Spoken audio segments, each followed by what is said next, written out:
Hello, y'all. Last week we heard the story of how Moses was born and rescued by Pharaoh's daughter. We also learned that when he was a young man, Moses became very angry because of the way the Egyptians treated his people, the Hebrews or the Israelites. And on one day he saw how an Egyptian treated an Israelite slave so badly that he died. And on that day Moses became so angry that he killed that Egyptian.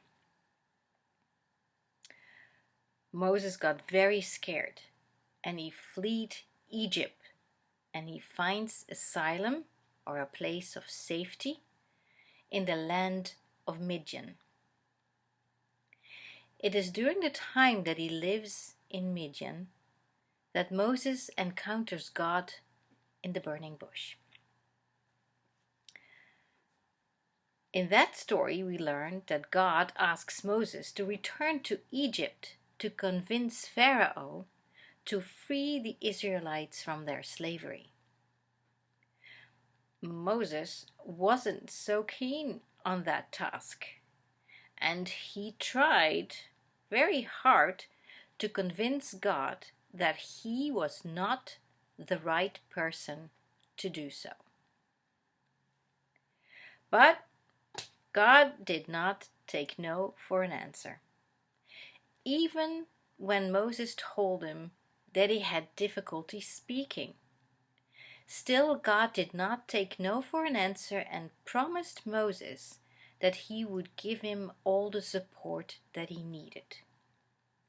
Starting with a miraculous staff or walking stick, and his brother Aaron, who actually happened to be pretty good at public speaking.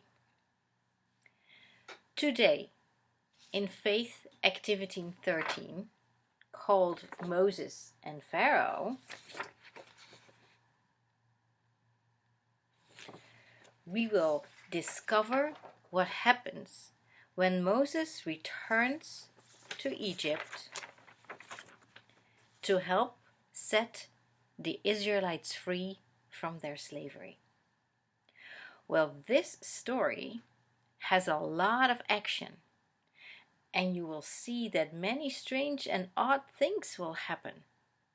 So prepare yourself for a crazy tale. And you can read all about it in your Bibles, the Children's Bible or the Youth Bible, or you can see the story and read about it in the Jesus Storybook Bible. You see? All kinds of weird things. You see the flies and the bugs. Oh my goodness, what's going to happen? Right? And when you learn about the story and read about it, you can further enjoy the story.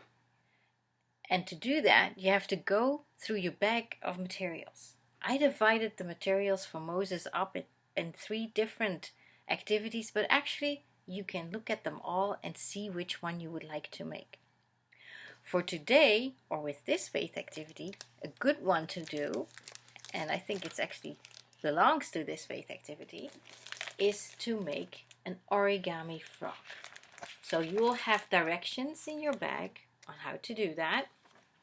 You will have 1 or more sheets of origami paper to actually fold the frog, and some googly eyes, because what's a frog without googly eyes, right?